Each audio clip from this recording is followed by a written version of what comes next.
Welcome to Money Talks. I'm Genevieve Westcott with your latest financial news from across New Zealand and around the globe. Coming up, it all started with Angus pure beef burgers 3 years ago. Now McDonald's is on a mission to make more money, pushing another Kiwi icon. 2 years of test driving, and the lamb burger prepares to launch. For New Zealand farmers, it's a delicious development. What will Kiwi customers think? And could it be an international sensation overseas? All this and much, much more. Joining me today is McDonald's Managing Director, Patrick Wilson. And Patrick, thanks for being with us. Thank you for having me, Genevieve. And congratulations, you haven't been in the top dog job for too long, and you are the first Kiwi to hold this role in 21 years. Why did they pick you? Well, I've been in the business 28 years, so I started on the front line as a crew person and developing, I guess, my skills and knowledge of the business. And they saw this as a good fit. They've always wanted to have a New Zealander in charge. It's just not played out that way, but obviously the opportunity came up, and I'm fiercely proud to be a New Zealander in charge of this great company. Yeah, you actually started out working, flipping burgers, if you like, when you were going to university, correct? Yes, I was went to university, got dragged along to a job interview by my best mate, and we started out working in Karanga Happy Road. Unfortunately, that restaurant's closed, but the rest of my restaurant experience really was in Queen Street, and had a lot of fun, making a lot of friends, going to university, but working late nights, I guess paying my way through university and learning about life. Great times. I've been told that you are fiercely competitive in business and in life. We're living in tough times at the moment, a lot of Kiwis. How do you think the lamb burger is going to go? Because it's not the cheapest option. Well, we have two options on the menu that we're launching. So one at the more premium end, $8.90. That's our serious lamb burger, and it's a very premium product, very filling. But we're also launching a snack wrap, and that's at $3.90. So a lot more affordable, and for the value conscious, and I guess people that want a little bit healthier eat. So we're into providing options. How will it go? I think it will go very well. All the feedback we've had from customers has been fantastic. We've done a bit of a teaser campaign, but it's launching absolutely today, and we've got our fingers crossed, but we're quietly confident about it. It's been 2 years in the making. You've been test driving it, in effect. What did you learn about Kiwi consumers and lamb burgers that you didn't know before? Well, we learnt 82% of New Zealanders love that iconic lamb. But 65% said they don't eat it mainly because of the cost. So we saw an opportunity there. We also learnt that they wanted New Zealand lamb. So the product we're launching, 100% export quality New Zealand lamb, sourced from around the North and South Island, from Silver Fern Farms, AFCO and ANZCO, and we'll produce the meat patties mainly in our plant, the ANZCO plant in New Plymouth. So no mutton in the product. 100% lamb on a 5-inch wheat germ bun, and with all the beetroot and egg. So again, great New Zealand product. So that's what we found out through the research, that New Zealanders wanted this product. So we think we've delivered a great product for them. And farmers are going to want this product too, certainly those that are selling their lamb. What have you heard from the farming community? Well, they're excited about it too, and I think they see the potential if Angus is anything to go by. You launched the Angus pure beef burger, if you like, yes, back in 2009, correct? Yes. And as of June this year, you had sold how much? 2 million kilos. 2 million kilos. And so we're hoping lamb has that kind of same success. And I guess the opportunity is much further than just supplying New Zealand customers. We buy $150 million worth of produce goods in New Zealand. That's 95% of all food that we use, so 95% New Zealand sourced. But we actually export, and maybe not a lot of people know this, but we actually export $300 million worth of mainly meat, dairy products and French fries to the McDonald's world markets. If lamb gets traction in New Zealand as successful, I'm sure other markets will be looking, McDonald's markets will be looking at what we're doing. And you've got to think there's potential there for everybody. Is anyone else in the world selling lamb burgers at the moment? Not that I know of, other than Australia launches with us today, so very similar products. It's a trans-Tasman effort. So we've been working on this for 2 years. And it's the start of something big, I think. Okay. How is the business overall in New Zealand, first of all, doing? I mean, this is the world's biggest and most successful fast food chain. But are you noticing that it's tougher for you when it comes to the bottom line and selling your products? Oh, I think it's tough for everybody. And we're certainly feeling the effects of the economy. And there's no doubt that disposable income for the average consumer is down. That's got to have an effect on your business. In saying that, we know we are taking more market share, so our competitors are doing it tougher than us. We know that. And we're just going to continue to deliver great value to our customers, and at the end of the day, we'll win the war in the marketplace. But it is a tough environment. One of the things that you do not use is New Zealand pork, correct? That's correct. Where does your pork come from at the moment? So mainly from Canada. We did have a meeting with the New Zealand Pork Board recently, and we're having further discussions with them about the opportunities that may come up in the future. Whether we get there with all the pork we use being New Zealand sourced, I can't really guarantee that at all. It'll come down to the commercial realities that exist there. But we definitely are looking at the different opportunities that may be there. Where we can, we absolutely have a commitment to using New Zealand sourced products, but it's got to make commercial sense for us as well. What do you think it takes to be really successful in business these days? I'm just curious, what are the traits that you think you've exhibited that have gotten you to where you are? Well, I think really you have to keep the consumer at the heart of everything you do, and it's hard sometimes to do that, particularly when you're looking at that financial bottom line. But you've got to be in it for the long term, and you've got to look after your brand. I think we're good at that. Staying true to who we are.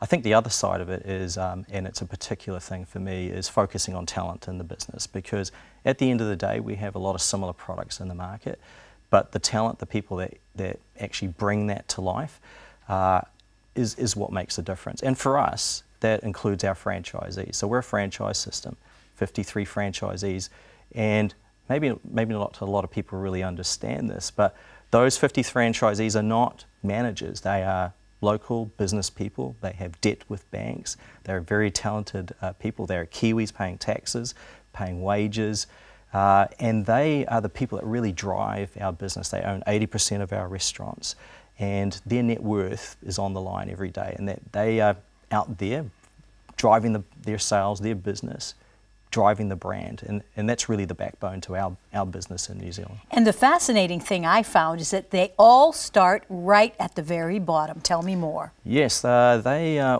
all start their training in the restaurants. They actually work for 9 to maybe 15 months. It's unpaid. So their commitment to getting into becoming a McDonald's franchisee is tremendous. And it really sifts out the men from the boys, if I can say it like that. They're truly committed. But there's a lot there for them, and obviously it's a win situation where we bring a lot of expertise, they bring their talent, their drive to the business. And yeah, they start from making burgers, sweeping floors, serving customers, and really knowing the detail of what it is to serve, give a great experience to our customer, and then progressing through to learn more about the business. A third of our senior management team started as I did. A lot of our office staff started from the restaurants.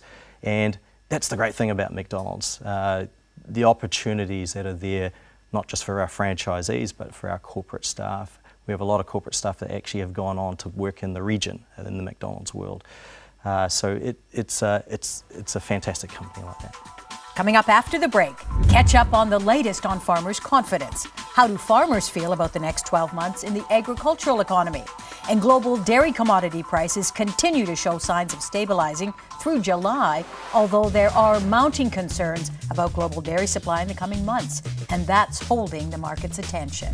But first, in May, McDonald's announced it was almost doubling its Chinese workforce as it continues to grow its global might. So answer this in our Farmers Facts and Figures quiz. How many new Chinese employees is McDonald's hiring to expand its Asia presence? The answer when we return. Stay tuned.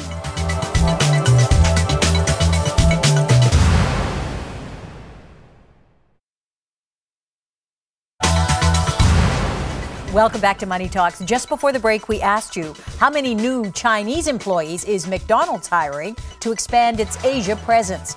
70,000 new workers. McDonald's also plans to invest about $2.9 billion to renovate its 2,400 existing outlets and to open another 1,300 restaurants by the end of this year. We're back now with Conor English, CEO of Federated Farmers, and Jeff Matthews, Senior Financial Advisor with Spicers. And let me start with you, Conor. I see that you're proudly wearing your McDonald's ambassador's pin now. Is this just because of the lamb burgers? Well, it is, and I think the initiative that McDonald's are undertaking here and in Australia is a fantastic one. You know, we had Mike Moore suggest this idea about 20 years ago. He did. So it's finally come to fruition, and it's excellent. I mean, anything that can help our farmers achieve their T150 target, that's $150 a lamb, is a good thing, and this is a good new initiative. Well, we heard from Patrick earlier that they have sold 2 million kilograms now of good old Angus pure beef.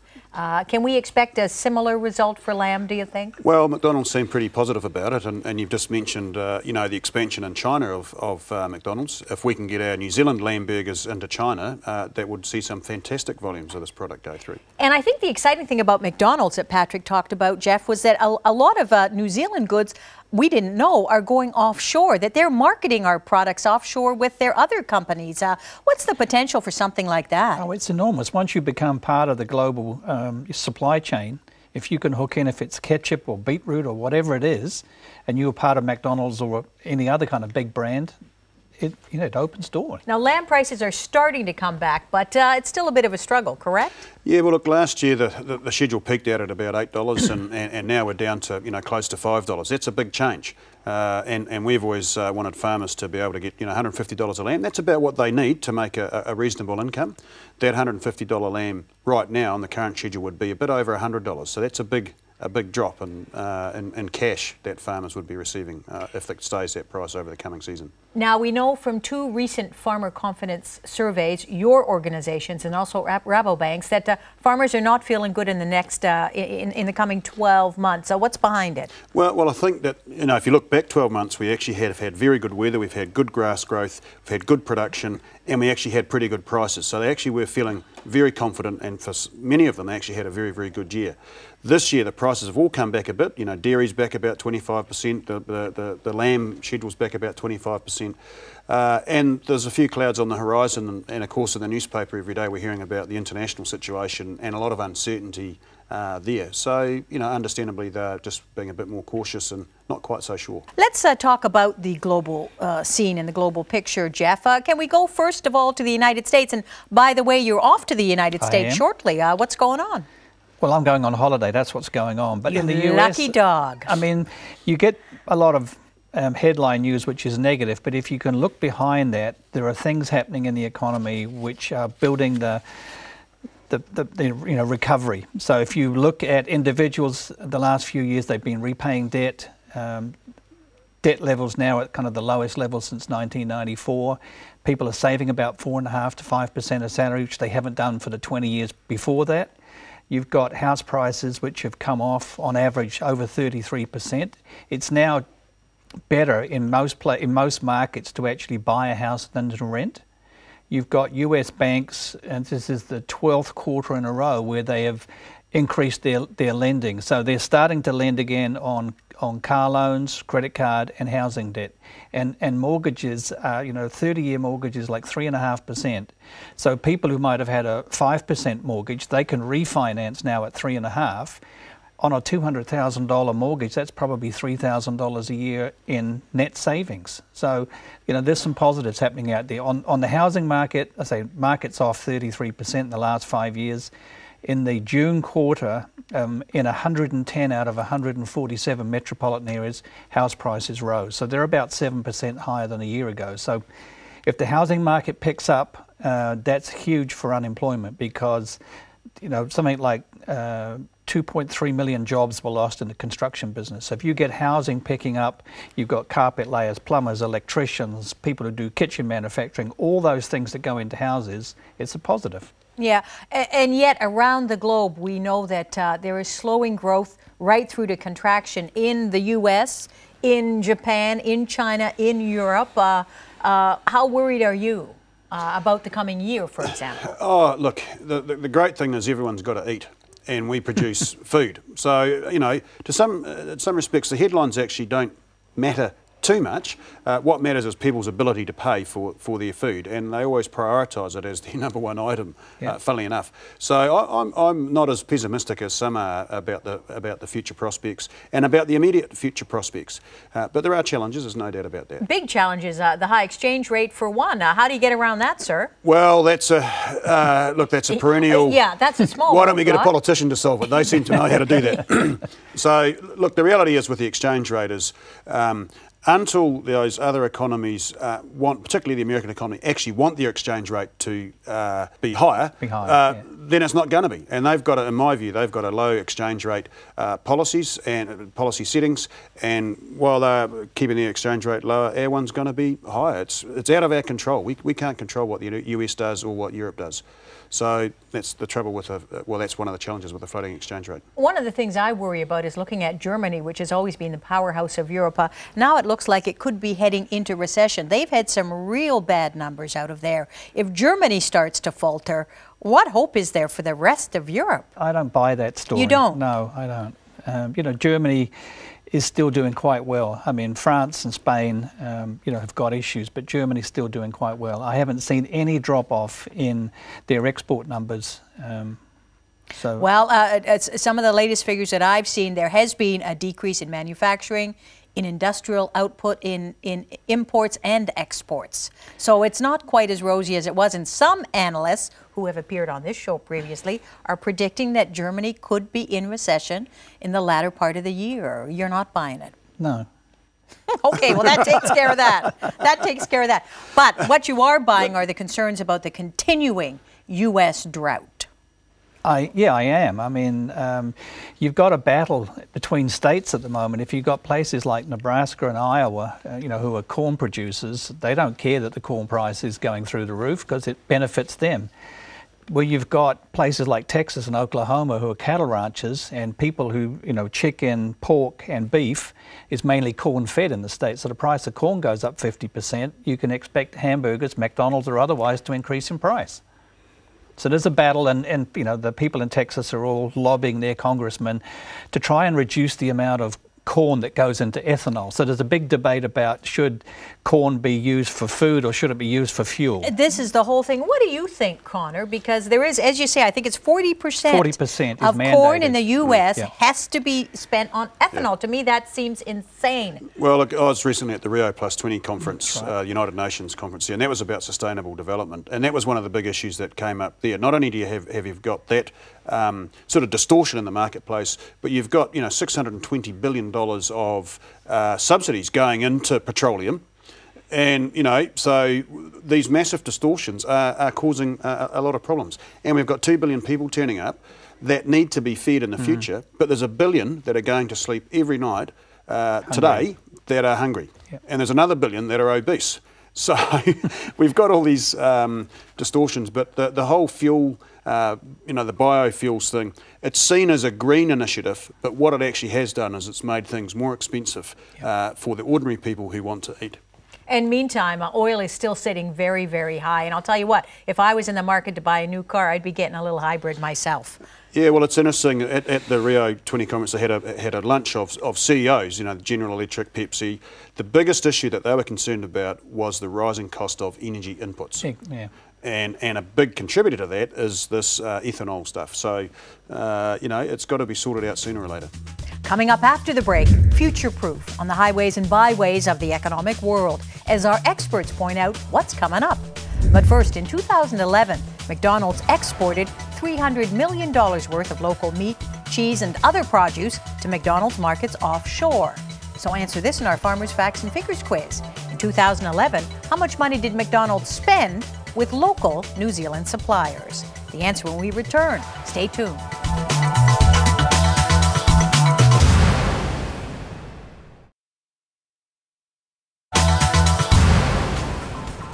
Welcome back to Money Talks. Just before the break, we asked you, in 2011, how much money did McDonald's spend with local suppliers?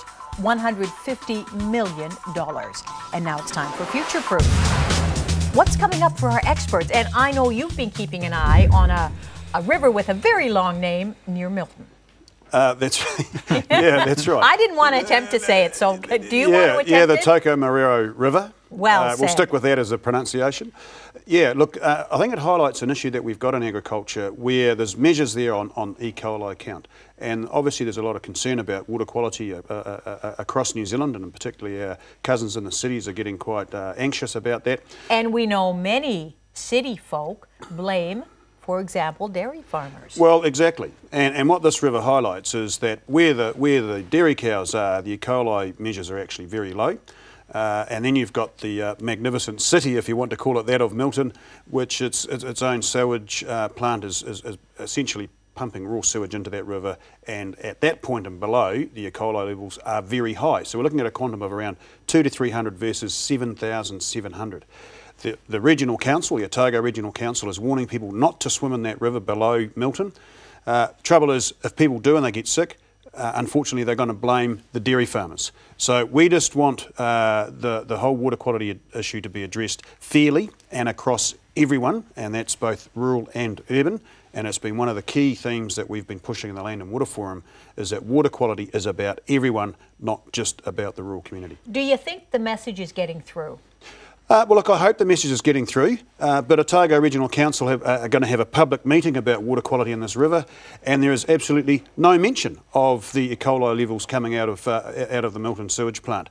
But there is a lot of mention about storage that there is on farm, on dairy farms. So the inference is that it's dairy farmers that are the problem. So we just need a bit of open, honest discussion about this and some transparency around water quality and what the components of it are. I find it hard to believe that in a relatively sophisticated, well-educated country, we're still having debates about water quality, water storage. We're way behind the 8 ball, aren't we, Jeff? We are. I mean, don't forget, it wasn't that many years ago that they used to pump raw sewage out into Cook Strait. I mean, it's probably, 10 or 12 years ago since that stopped. And then you've got people up at Kaipara District Council complaining about the $65 million for a sewage treatment plant that's not doing the job. What are you going to be keeping your eye on over the next 7 days? And of course, you will be jet setting. Well, I'm around buying the US world. dollars, so I'm looking at the exchange rate at the moment. Okay, how's it doing? It's come back a little bit. It's about 80.55 is what I saw this morning, so it's down a little bit. I mean, we were hitting 82 the other week, so. The end of August is the end of kind of summer in the Northern Hemisphere. People go back at the end of the holidays, That's right. First week in September. Activity picks up, we hope. People go back to their offices. They start looking at where they're going to invest. You've got the US elections in November.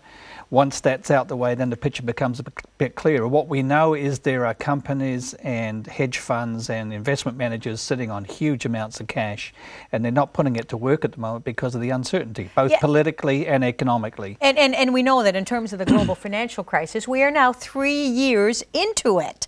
What's it going to take for them to say, I'm going to help my country, I'm going to release some of that dough?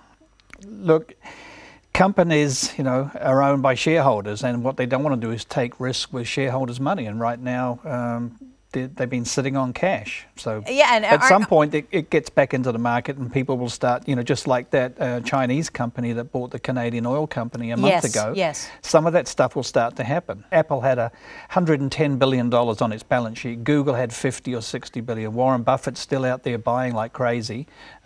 This cash, it just needs to be put to work. Yeah, so we're kind of all going to hell in a handbasket, Well, even if you look at all the volatility, I mean, the US share market, the Dow Jones is up 7.5% this year. It's 20% higher than it was this time last year. How do you explain that?